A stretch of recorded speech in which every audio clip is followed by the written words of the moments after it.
आइए दोस्तों, आज हम लोग पढ़ेंगे बौद्ध धर्म। ठीक है, लुसेंट के बुक से आज हम लोग पढ़ेंगे बौद्ध धर्म। बौद्ध धर्म के संस्थापक गौतम बुद्ध थे। इन्हें एशिया का ज्योतिपुंज कहा जाता है। ठीक है, light of Asia Gautam Buddha. Mahatma Buddha को क्या कहा जाता है? Light of Asia. अब हम लोग आगे पढ़ते हैं कि बुद्ध के जीवन से संबंधित बौद्ध धर्म के प्रतीक।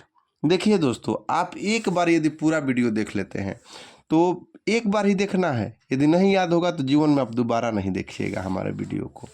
ठीक है, तो यहाँ पर हम लोग पढ़ते हैं कि गौतम बुद्ध को क्या कहा जाता है? Light of Asia. ठीक है, लाइट ऑफ एशिया कहा जाता है, यानी एशिया का ज्योतिपुंज। ठीक है, किसको कहा जाता है? तो गौतम बुद्ध को। इतना हमने अभी एक लाइन पढ़ा। ठीक है, एक लाइन ही पढ़ा। महात्मा बुद्ध को लाइट ऑफ एशिया कहा जाता है। अब यहाँ पर पढ़ना है कि बुद्ध के जीवन से संबंधित कुछ प्रतीक है। आइए पढ़ते हैं। जैसे जो जन्म की घटना हुई थी तो उसका प्रतीक है कमल एवं साढ़। जन्म का प्रतीक क्या था? कमल एवं साढ़। गृह त्याग का प्रतीक घोड़ा था। ज्ञान का प्रतीक पीपल या बोधि वृक्ष था। निर्वाण का प्रतीक पद चिन्ह था और मृत्यु का प्रतीक स्तूप था। ठीक है, आइए इसको इस पर समझते हैं कि जैसे कमल का फूल या साढ़, कमल का फूल एवं जो साढ़ था, ठीक है, एवं जो सांड था, ये किसका प्रतीक था भाई? तो ये महात्मा बुद्ध के जन्म का। कमल खिल गया यानी जन्म हो गया। समझिए, कमल खिला, महात्मा बुद्ध का जन्म हो गया। ठीक है, घोड़ा पर बैठ के घर छोड़ दिए। घोड़ा जो प्रतीक होगा गृह त्याग का होगा। समझिए, दूसरा था कि किसका? गृह त्याग का प्रतीक क्या है? तो घोड़ा। कैसे याद रखेंगे कि महात्मा बुद्ध घोड़ा पर बैठ के घर छोड़ दिए, गृह त्याग कर दिए। ठीक है, और पीपल के पेड़ के नीचे, कहाँ? किस पेड़ के नीचे? पीपल के पेड़ के नीचे इनको किसका प्राप्ति हुआ था? ज्ञान प्राप्ति हुआ था। ठीक है, ज्ञान की प्राप्ति कहाँ हुई थी? पीपल के पेड़ के नीचे। अगला पॉइंट हम लोग पढ़ते हैं कि जो निर्वाण है, यानी जो इनका निर्वाण प्राप्ति हुई थी, जो मृत्यु हुआ था, जो प्राण निकला था, तो उसका प्रतीक था पद चिन्ह। ठीक है, इन्होंने अपने कदम के चिन्ह को छोड़कर निर्वाण की प्राप्ति किया था। ठीक है, और जो मृत्यु का जो प्रतीक माना जाता है तो ये स्तूप बनाया गया है। आप देखे होंगे बहुत सारे बौद्ध स्तूप। ठीक है, राजगीर में भी बौद्ध स्तूप है, सांची का स्तूप है। ठीक है, तो बहुत जगह पर स्तूप है। तो ये स्तूप किसका प्रतीक है? मृत्यु का। चलिए एक बार आपको फिर से दोहरा देते हैं। जो जन्म हुआ यानी कमल खिल गया, कमल या सांड जो है जन्म का प्रतीक है। उसके बाद हम लोग बात करते हैं कि जन्म के बाद इन्होंने पहले क्या किया? घर छोड़ा। घोड़ा पर बैठ के घर छोड़े। ठीक है, यानी गृह त्याग। ठीक है, तो गृह त्याग का प्रतीक क्या होगा? घोड़ा। उसके बाद इन्होंने जैसे ही गृह त्याग किया तो इनको क्या हुआ? ज्ञान की प्राप्ति हुई। तो ज्ञान की प्राप्ति कहाँ हुई थी? पीपल के पेड़ के नीचे। कहाँ हुई थी? पीपल के पेड़ के नीचे। ठीक है, उसके बाद निर्वाण का क्या था भाई? तो निर्वाण जैसे ही प्राप्त किए यानी पद चिन्ह। देखते हैं ना, टीवी सीरियल में दिखाता है कि कोई भगवान आती है, माता जी आती हैं तो उनका पैरों का निशान छूट जाता है। तो निर्वाण की प्राप्ति के क्या था प्रतीक? पद चिन्ह था। उसके बाद क्या हुआ? जैसे इनका निर्माण हो गया, मृत्यु हो गई, तो स्तूप बनाया गया इनके मृत्यु के प्रतीक के रूप में। ठीक है, तो स्तूप किसका है? मृत्यु का प्रतीक है। अब आते हैं अगले पॉइंट की ओर। गौतम बुद्ध का जन्म 563 ईसा पूर्व में कपिल वस्तु के लुम्बिनी नामक स्थान पर हुआ था। इनका जो जन्म हुआ था कहाँ पर हुआ था? तो लुम्बिनी में हुआ था। ठीक है, कब हुआ था? तो 563 ईसा पूर्व में। ध्यान रखना है किनका जन्म भाई? तो गौतम बुद्ध का जन्म। अगला पॉइंट पढ़िए, कहता है कि इनके पिताजी का नाम शुद्धोधन था और जो शाक्यगण के मुखिया थे। उसी प्रकार इनकी माताजी का नाम माया देवी था। गौतम बुद्ध के पिताजी थे, उनका नाम था शुद्धोधन। ठीक है। माता जी का नाम था माया देवी।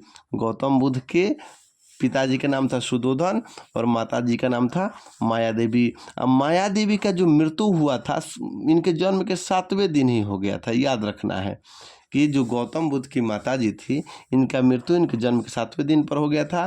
तो गौतम बुद्ध का जो लालन पालन हुआ था इनकी सौतेली माँ प्रजापति गौतमी ने किया था। देखिए यहाँ पर लिखा है कि इनकी माता माया देवी की मृत्यु इनके जन्म के 7वें दिन ही हो गई थी।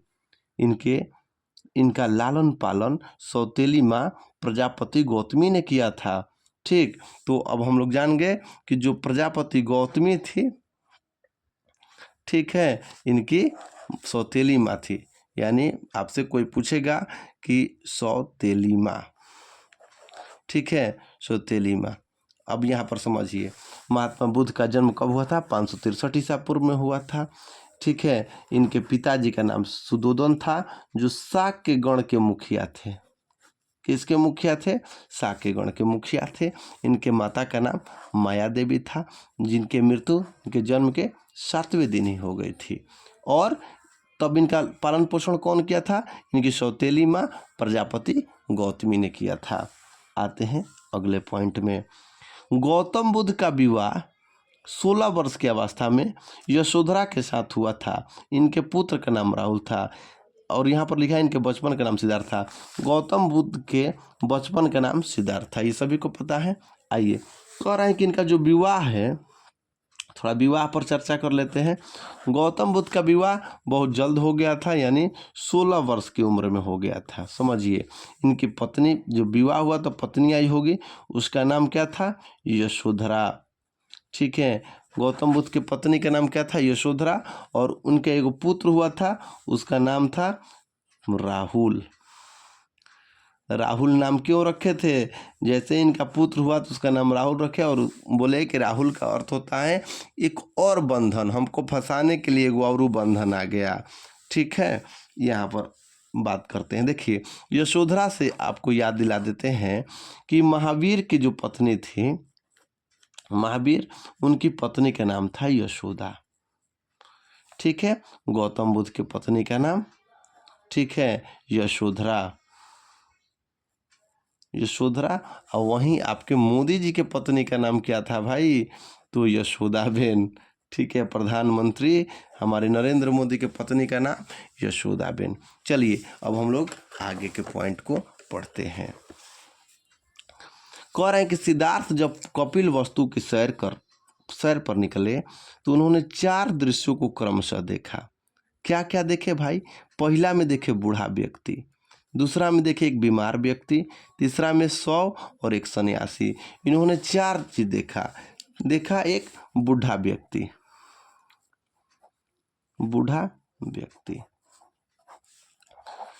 दूसरा दृश्य देखे बीमार व्यक्ति,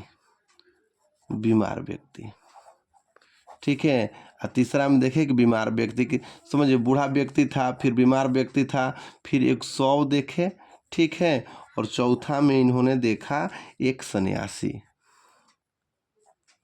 ठीक है, वहीं से इनका दिमाग जो है थोड़ा सा घूम गया सन्यास की ओर। ठीक है, जब महात्मा बुद्ध कपिल वस्तु के सैर पर निकले थे तो इन्होंने 4 दृश्यों को देखा। ठीक है, बूढ़ा व्यक्ति, बीमार व्यक्ति, 100 और सन्यासी। चलिए, सांसारिक समस्याओं से व्यथित होकर सिद्धार्थ ने 29 वर्ष की अवस्था में गृह त्याग किया, जिसे बौद्ध धर्म में महाविनिष्क्रमण कहा गया है। समझिए, ये सांसारिक समस्याओं को देखकर बहुत दुखी हो गए। ठीक है, और दुखी होकर इन्होंने, महात्मा बुद्ध, ये सांसारिक समस्या देखे और 29 वर्ष की अवस्था में, इनका उम्र कितना हो रहा था? 29 वर्ष की अवस्था में इन्होंने अपना घर छोड़ दिया, गृह त्याग कर दिया। और इस घटना को महाभिनिष्क्रमण कहा जाता है। इस घटना को क्या कहा जाता है? महाभिनिष्क्रमण। ठीक है, महाभिनिष्क्रमण। ठीक है, आपसे पूछेगा कि महाभिनिष्क्रमण किस घटना को कहा जाता है? तो महात्मा बुद्ध के घर छोड़ने की घटना को। ठीक है, आइए, गृह त्याग करने के बाद, पढ़ते हैं यहाँ से अगला पॉइंट। गृह त्याग करने के बाद सिद्धार्थ, जो इनके बचपन का नाम था, ने वैशाली के आलार कलाम से सांख्य दर्शन की शिक्षा ग्रहण की। आलार कलाम सिद्धार्थ के प्रथम गुरु हुए। अब जैसे ये गृह त्याग कर दिए, ठीक है, घर छोड़ दिए महात्मा बुद्ध, तो इन्होंने ये कहाँ चले गए? वैशाली। कपिल वस्तु से ही कहाँ गए? वैशाली। और वैशाली में आलार कलाम थे, एक अब्दुल कलाम है, ठीक है। आलार कलाम से इन्होंने सांख्य दर्शन की दीक्षा ली, ठीक है, ध्यान रखिएगा। यानी महात्मा बुद्ध के प्रथम गुरु कौन हुए? आलार कलाम हुए। चलिए आगे बढ़िए। आलार कलाम के बाद सिद्धार्थ ने राजगीर में रुद्र क्रमापुत से शिक्षा ग्रहण की। आलार कलाम के बाद इन्होंने रुद्र क्रमापुत से शिक्षा ग्रहण की। उर्वेला में सिद्धार्थ को कौंडिन्य, वपा, भादिया, महानामा एवं असागी नामक 5 साधक मिले। समझिएगा, ठीक है। जैसे ये आलार कलाम से शिक्षा ग्रहण करिए, उसके बाद ये चले गए आगे और इनको राजगीर में कौन मिला था? राजगीर में रुद्र क्रमापुत से शिक्षा ग्रहण की। उसके बाद इन्होंने उर्वेला में इनके 5 साधक मिले इनको। पहला का नाम था कौंडिन्य, वप्पा, भादिया, महानामा, असागी नामक 5 साधक मिले। आगे अगला पॉइंट, बिना अन्न जल ग्रहण किए 6 वर्ष की कठिन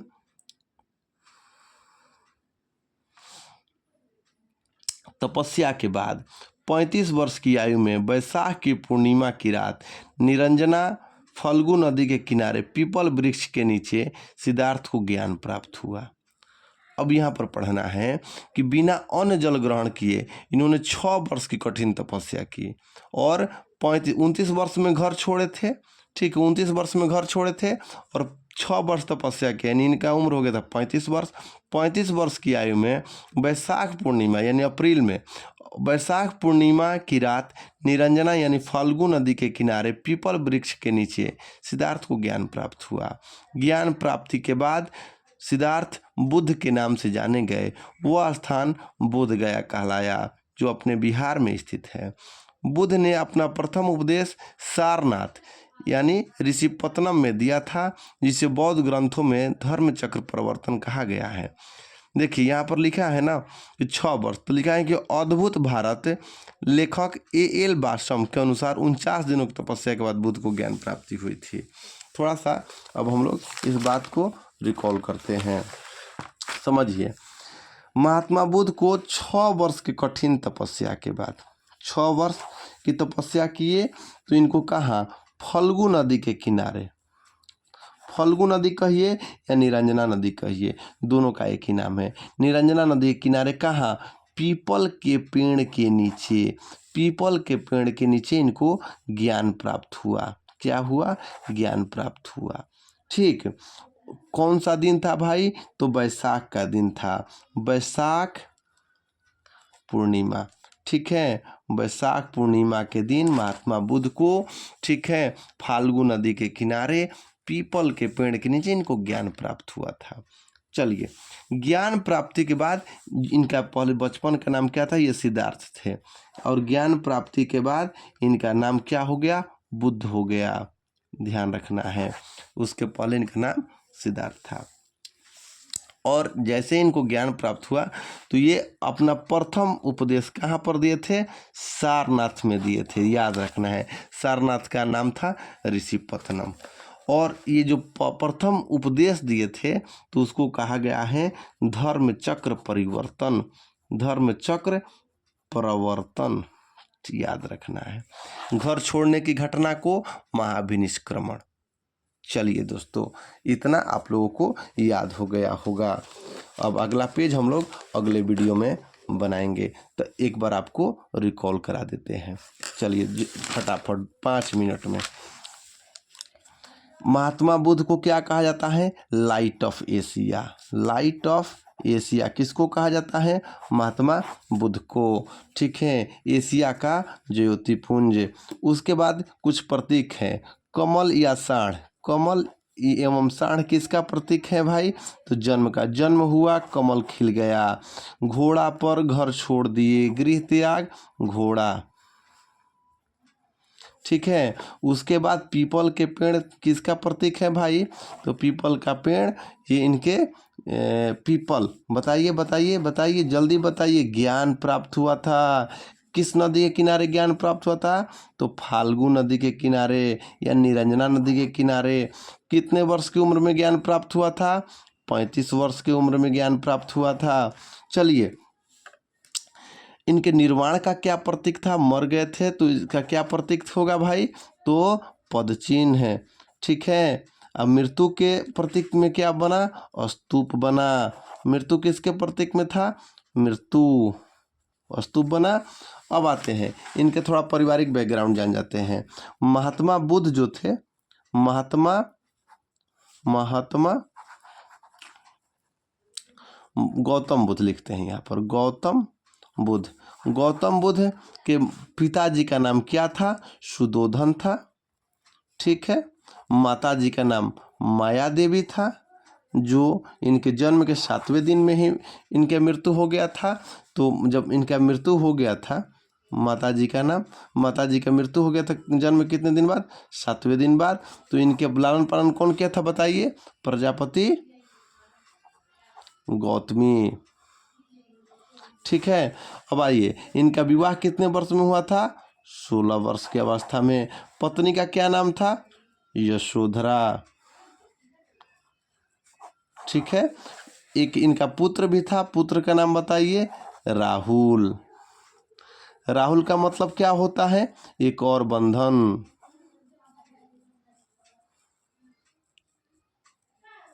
चलिए और बताइए, ये 4 घटना देखे थे महात्मा बुद्ध जब कपिल वस्तु के सैर पर निकले थे, तो 4 घटना देखे थे। चलिए दोस्तों, अपने दिमाग में जल्दी जल्दी सोचिए, चारों घटना क्या देखे थे? ये 4 घटना देखे थे। पहला, बूढ़ा व्यक्ति। दूसरा, बूढ़ा व्यक्ति बीमार व्यक्ति। उसके बाद क्या देखे थे? मर गया 100। और उसके बाद सन्यासी। समझिए, ये 4 घटना देखने के बाद इन्होंने अपना घर छोड़ दिया। कितने वर्ष की अवस्था में? 29 वर्ष की अवस्था में। घोड़ा से, यानी गृह त्याग का प्रतीक क्या था? घोड़ा। घर छोड़ने की घटना को क्या कहते हैं? गृह त्याग लिखते हैं। देखिए, गृह त्याग, इन्होंने गृह त्याग दिया। और गृह त्याग की घटना को क्या कहते हैं भाई? महाभिनिष्क्रमण। ठीक है। अब समझिए, और जैसे ही ये गृह त्याग किए तो ये कहाँ चले गए भाई? ये वैशाली गए। वैशाली में जाकर इन्होंने आलार कलाम से सांख्य दर्शन की शिक्षा प्राप्त की। किसकी शिक्षा प्राप्त की? सांख्य दर्शन की। उसके बाद महात्मा बुद्ध सांख्य दर्शन की शिक्षा प्राप्त करने के बाद राजगीर आए। कहाँ पर आए? राजगीर। और यहाँ पर राजगीर आकर इन्होंने रुद्रक्रमापुत्र से किसकी दीक्षा ली थी? रुद्रक्रमापुत्र से शिक्षा ग्रहण की थी। उसके बाद इन्होंने उर्मिला में इनको 5 गो दोस्त मिला था, कौंडिन्य, वपा, भादिया, महनामा और असागी। ठीक है। और कहा जाता है कि 6 वर्ष तक बिना अन्न पानी खाए इन्होंने राजगीर में तपस्या की थी। ठीक है। और इन्होंने इन 6 वर्ष तक इन्होंने तपस्या की थी और इनको निरंजना नदी के किनारे या फाल्गु नदी के किनारे ज्ञान प्राप्ति हुआ था। ठीक है। जैसे इनको ज्ञान प्राप्ति हुआ, ये सिद्धार्थ से महात्मा बुद्ध बन गए। सिद्धार्थ से क्या बन गए? बुद्ध बन गए। ठीक है। और जैसे ज्ञान प्राप्त हुआ तब उपदेश देना है ना, तो ये अपना उपदेश कहाँ पर दिए थे? जाके सारनाथ में। सारनाथ का नाम उस टाइम ऋषि पत्तनम था। और सारनाथ में ये प्रथम उपदेश जो था, इसको कहा गया, प्रथम उपदेश को कहा जाता है, क्या कहा जाता है भाई? तो धर्म चक्र प्रवर्तन। ठीक है। क्या कहा जाता है?